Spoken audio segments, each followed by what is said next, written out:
بزرگوں نے لکھا ہے کہ نہ مکڑی کو مارو نہ کبوتر کے ساتھ زیادتی کرو، یہ دونوں میرے آقا صلی اللہ تعالیٰ علیہ وسلم کی ناموس کی حفاظت کرنے والے پہرے دار ہیں۔ اور رسول اقدس صلی اللہ علیہ وسلم کو اپنے کندھوں پر بٹھا کر کے اوپر تک آپ نے سفر فرمایا۔ آج میں جانتا ہوں ہم گئے تھے، 2 سیب اور 1 پانی کی بوتل ہاتھ میں بھاری پڑ جاتی ہے۔ چڑھتے وقت لوگ کچھ نہ کچھ لے لیتے ہیں، لیکن کسی کے ہاتھ میں کچھ ہے تو چڑھنا اتنا بھاری ہو جاتا ہے کہ لوگ اپنا سامان بیچ بیچ میں چھوڑ جاتے ہیں کہ اوپر چڑھنے کے لیے خالی ہاتھ ہونا پڑتا ہے۔ اس دن مجھے احساس ہوا تھا، جا کر کے آنے کے بعد کتنے دن تک تو پٹھے درد کرتے ہیں، تھوڑا تھوڑا تھوڑا کرتے کرتے کوئی چڑھان ہوتی ہے، کئی بار بیچ میں الٹی آ جاتی ہے، چکر آ جاتے ہیں، کوئی آج تک باضابطہ سیڑھیاں نہیں بنی ہیں، اسی طرح سے چڑھنا ہے۔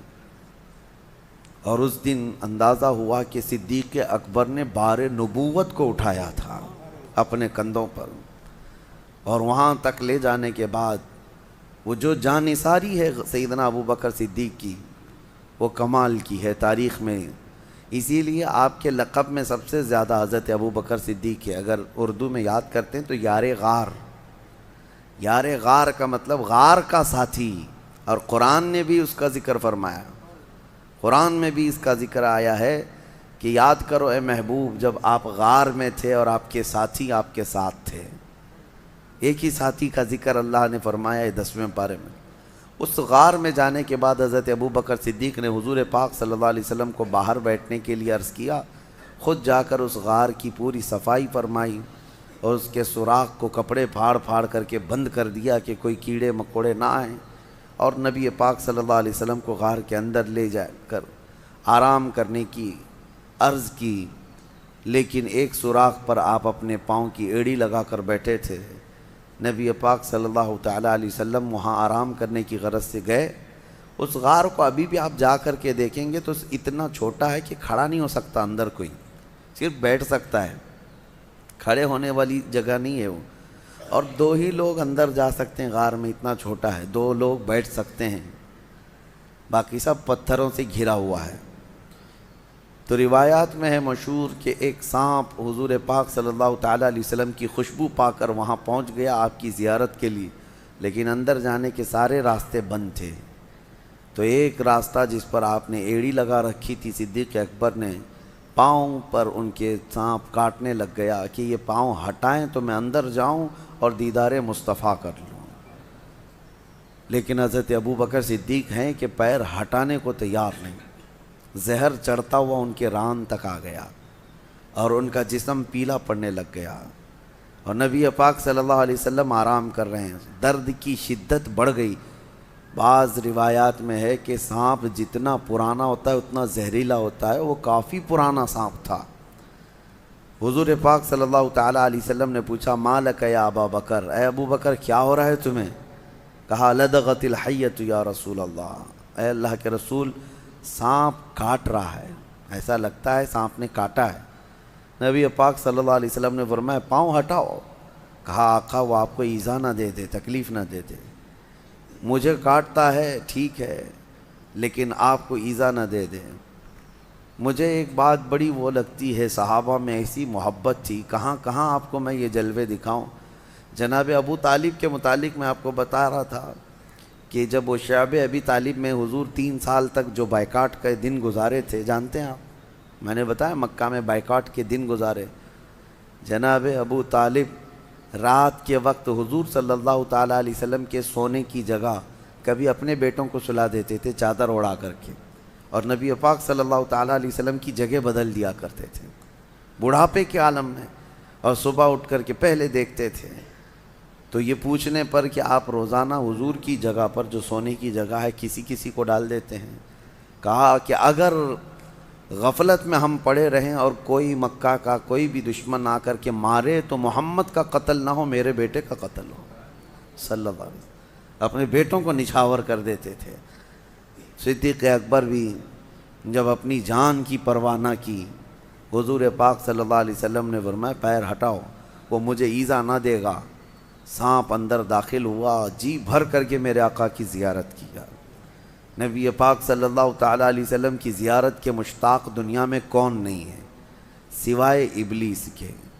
حضور پاک صلی اللہ تعالیٰ علیہ وسلم کا ہر کوئی مشتاق ہے۔ واپس سانپ چلا گیا، نبی پاک صلی اللہ علیہ وسلم نے اپنا لعاب پاک نکال کر حضرت ابوبکر کے پیر میں لگایا، وہ زہر ختم ہو گیا۔ حضرت ابوبکر صدیق کو زندگی بھر اس زہر کا کبھی درد نہیں محسوس ہوا۔ یہ معجزہ بھی تھا میرے آقا صلی اللہ علیہ وسلم کا۔ یقیناً وہ لمحہ مبارکہ میں اللہ نے شفا رکھی ہے، شفا رکھی ہے۔ ان کا نام پڑھ کر کے شہد کی مکھی شہد میں مٹھاس لاتی ہے تو خود اس منہ مبارک میں کتنی مٹھاس ہوگی۔ وہ دہن وہ زباں جس کو سب کن کی کنجی کہیں، اس کی نافذ حکومت پہ لاکھوں سلام۔ وہ دہن جس کی ہر بات وحی خدا، اس کی قاہر ریاست پہ لاکھوں سلام۔ نبی پاک صلی اللہ تعالیٰ علیہ وسلم کے ساتھ 3 دن تک کا وہاں قیام تھا۔ 3 دن کیسے رہے لوگ، یہ بھی میں آپ کو بتا دوں۔ یہ 5000 فٹ اونچا پہاڑ ایک بار آپ چڑھ کے آنا، اللہ توفیق دے آپ سب کو۔ حج میں جانا ہوا، عمرے میں جانا ہوا تو میرے آقا کی وہ نشانی دیکھنے کے لیے ایک بار تو جائیں، کیونکہ یہ وہابیوں نے سب چھیڑ چھاڑ کیا ہے ہر جگہ، لیکن یہ پہاڑ پہ چڑھ نہیں پاتے، تو وہاں تک جا کر کے کچھ نہیں کیا۔ سنا ہے ابھی غار ہیرا میں نشانیاں مٹا دیا، جو لکھا ہوا تھا اس کو ختم کیا۔ بڑی عجیب سی ان کو بے چینی ہے، تکلیف ہے میرے آقا کے نام سے، لیکن کتنا مٹاؤ گے؟ مٹ گئے، مٹتے ہیں، مٹ جائیں گے، آدھا تیرے یا رسول اللہ، نہ مٹا ہے نہ مٹے گا کبھی چرچا تیرا۔ غار ثور آپ جائیں، ایک بار جا کر کے آنے کے بعد آپ کو اندازہ ہو جائے گا کہ یہ کیسا سفر ہے۔ لیکن ان دنوں میں 3 دن تک جب تک میرے آقا تھے، حضرت ابوبکر صدیق کی بڑی صاحبزادی حضرت اسما روز اپنے گھر سے کھانا لاتی تھیں اور غار ثور تک کھانا پہنچاتی تھی اور پھر واپس آتی تھی۔ دن میں 2 مرتبہ جاتی تھیں کھانا لے کر کے اور پھر واپس آتی تھی۔ نہ کوئی انہیں تھکن تھی، نہ کوئی اکتاہٹ تھی۔ اسی لیے صدیق اکبر کا جو گھرانہ ہے وہ میرے آقا صلی اللہ علیہ وسلم پر لٹ جانے والا گھرانہ ہے، بے پناہ محبت کرنے والا گھرانہ۔ اور صدیق اکبر کی ہی گھرانے کو یہ اعزاز حاصل ہے پورے صحابہ میں کہ حضور اکرم صلی اللہ تعالیٰ علیہ وسلم کی ذات پر حضرت ابوبکر کی 4 پیڑھیاں صحابی ہیں، باقی کسی کو یہ اعزاز نہیں ہے۔ 4 پیڑھیاں، یعنی حضرت ابوبکر صدیق کے والد بعد میں ایمان لائے، ابو قحافہ، وہ صحابی، حضرت ابوبکر صحابی، حضرت ابوبکر صدیق کے ایک بیٹے ہیں وہ صحابی، حضرت ابوبکر کے پوتے وہ بھی صحابی۔ حضور اکرم صلی اللہ علیہ وسلم کی زندگی میں یہ 4 پیڑھیاں ایمان بھی لائیں اور سب کے سب صحابیت کا شرف بھی پائی ہیں، پورا خاندان نچھاور کیا ہوا ہے۔ پھر اب یہاں سے نبی پاک صلی اللہ تعالیٰ علیہ وسلم جو غار ثور میں تھے، اب دیکھیں روایات یہ بتاتی ہیں کہ مکہ کی کفار وہاں تک بھی پہنچ گئے۔ وہ پیروں کے نشان دیکھنے کے ماہر تھے عرب والے، کبھی اونٹنیوں کے پیر کے نشان ڈھونڈتے، کبھی لوگوں کے گئے ہوئے پیروں کے نشان ڈھونڈتے۔ عرب تو اس میں ماہر تھے، حتیٰ کہ وہ پیروں کے نشان دیکھ کر کے بتا بھی دیتے کہ کون سا خاندان گیا ہے یہاں سے، کون سے قبیلے والے لوگ گئے ہیں۔ اور جیسے کہ مشہور روایت یہ ہے، حضرت ابوبکر کو ابو بکر جو کہا جاتا ہے، ان کا جو نام ہے یہ مشہور جو ہوا ابو بکر۔ بکر جو ہے نا عرب کا ایک بہت بڑا نصاب آدمی، نصاب کا مطلب وہ نشانیاں دیکھ کر کے نسب بتانے والا۔ اس کا حال یہ تھا کہ وہ پیروں کے نشان دیکھ کر کے تقریباً وہ خاندان کا پورا بایو ڈاٹا بتا دیتا، بایوگرافی بتا دیتا کہ کون سا خاندان کا آدمی یہاں سے گیا ہے۔ تو وہ بکر بہت مشہور تھا کہ نسب پورا بتاتا ہے۔ اور حضرت ابوبکر صدیق رضی اللہ تعالیٰ عنہ کا حال یہ تھا کہ وہ کسی کے انگلی کا پور، یہ پور جو ہے یہ دیکھ کر کے اس کی 8 پشتیں گنا دیتے تھے کہ تیرا باپ یہ ہے، تیرا دادا یہ ہے، تیرا پردادا یہ ہے، تیرا فلاں یہ ہے۔ حضرت ابوبکر صدیق نسب کے اس میں اتنے ماہر تھے، اسی لیے آپ کو کہا گیا وہ تو بکر ہے جو ایک خاندان بتاتا ہے، یہ بکر کا باپ ہے جو 8 پشتوں تک بتا دیتا ہے، ابو بکر۔ تو حضرت صدیق اکبر رضی اللہ تعالیٰ عنہ کے ساتھ وہاں تھے تو کفار جو ہے پیروں کے نشان ڈھونڈتے ڈھونڈتے وہاں تک پہنچ گئے. کہاں تک؟ پہاڑ تک بھی پہنچے، کیونکہ مکہ میں دوسرے ہی دن یہ اعلان ہو گیا تھا جو محمد اور ان کے ساتھی کو ڈھونڈ لائے گا اسے 100 اونٹ انعام میں دیے جائیں گے. 100 اونٹ دیے جائیں گے. اس زمانے میں 100 اونٹ کا مطلب یہ ہوا کہ 100 کار، یعنی آج کے زمانے میں جو کار ہے، کار کی جو قیمت ہے وہی اونٹ کی قیمت تھی اس وقت. جس کے پاس ایک کار ہے آج وہ ایک سواری والا سمجھا جاتا ہے، بڑے اچھے طبقے والا سمجھا جاتا ہے یا مڈل کلاس کا ہے، اور جس کے پاس اس سے زیادہ ہے تو وہ ہائی لیول کا آدمی ہے. اب 100 اونٹ، ابھی یہاں کوئی اعلان کر دے کہ 100 مرسیڈیز کسی کو ملیں گی تو اسی سے آپ کو اندازہ ہو جائے گا 100 مرسیڈیز کا مطلب کیا ہے. تو اس زمانے میں سرخ اونٹ جو ہے وہ مرسیڈیز اور بڑی لگژری گاڑیوں کے مقابل میں مانے جاتے تھے. عام اونٹ الگ ہے، سرخ اونٹ یعنی لال رنگ کا اونٹ وہ لگژری اونٹ تھا، جس کے پاس ہوتا ہے وہ بڑے قسم کا آدمی. اور ویسے 100 اونٹ کا اعلان ہو چکا تھا مکہ میں کہ جو ڈھونڈ کر کے لائے گا اسے 100 اونٹ ملیں گے. آپ کو اونٹوں کی اہمیت ابھی نہیں معلوم، ضرورت آپ کو نہیں پڑتی ہے، لیکن اس وقت کی سواری بھی وہی تھی، ان کی سفر کا سارا دار و مدار اس پر تھا. اس انعام کے چکر میں در در کی لوگ جو ہے خاک چھان رہے تھے، ڈھونڈ رہے تھے، اور ڈھونڈتے ڈھونڈتے وہاں تک پہنچ بھی گئے تھے.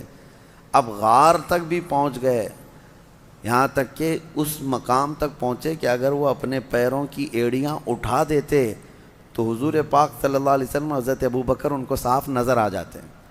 حضرت ابوبکر غار میں بیٹھے ان کی گردنیں دیکھ رہے تھے، لیکن کفار و مشرکین حضور کو اور حضرت ابوبکر کو دیکھ نہیں پا رہے تھے. غار کے دہانے تک، منہ تک تو پہنچ گئے.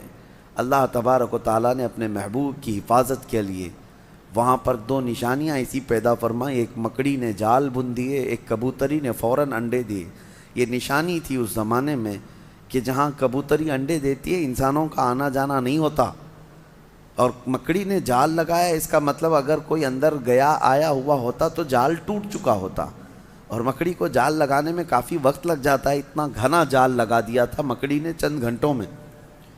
تو اب یہ 2 نشانیاں دیکھ کر کے کفار وہاں تک پہنچ کر کے بھی حضور کے قریب نہ جا سکے، پلٹ کر چلے گئے. اللہ رب العزت جب کسی کی حفاظت کرنا چاہے وہ تمہاری گردن تک قریب لا کر دشمن کو بھی دور پھینک دیتا ہے. اعلیٰ حضرت فاضل بریلوی رضی اللہ تعالیٰ عنہ فرماتے ہیں جان ہے، جان ہے، جان کیا نظر آئے. حضور جو ہے جان کائنات ہیں، اور جان کس کو نظر آتی ہے؟ جان ہے، جان کیا نظر آئے. کیوں عدو گرد غار پھرتے ہیں، وہ سوئے لال ازار پھرتے ہیں، تیرے دن اے بہار پھرتے ہیں. نبی پاک صلی اللہ تعالیٰ علیہ وسلم کو وہ قریب آ کر کے بھی دیکھ نہ سکے. یہ دونوں چیزیں نشانیاں بن گئی. اسی لیے بزرگوں نے لکھا ہے کہ نہ مکڑی کو مارو نہ کبوتر کے ساتھ زیادتی کرو. یہ دونوں میرے آقا صلی اللہ تعالیٰ علیہ وسلم کی ناموس کی حفاظت کرنے والے پہرے دار ہیں، جس کو آج کہتے ہیں نا محافظ ناموس رسالت. یقیناً میرے آقا صلی اللہ تعالیٰ علیہ وسلم کی عزت کی پہرے داری کرنے والی مکڑی بھی ہے اور کبوتری بھی ہے، اور دونوں عزت پائے ہوئے لوگ ہیں. مکڑی کو مارنا منع ہے، ہاں بس یہ ہے کہ اس کے جال کو صاف کریں لیکن اس کو نہ مارے. بعض بزرگوں نے حیات الحیوان ایک کتاب ہے حیوانات، علامہ کمال الدین دمیری رحمۃ اللہ علیہ کی، اس میں تو انہوں نے لکھا ہے کہ مکڑی کو مارنے والے کو کئی طرح کی بیماریاں لگ جاتی ہیں، کئی طرح کی بیماریوں میں وہ ملوث ہو جاتا ہے. اس کو نہ مارے اس لیے کہ اس کو اعزاز ہے، میرے آقا صلی اللہ علیہ وسلم کی حفاظت میں اپنا جال بن دیا تھا.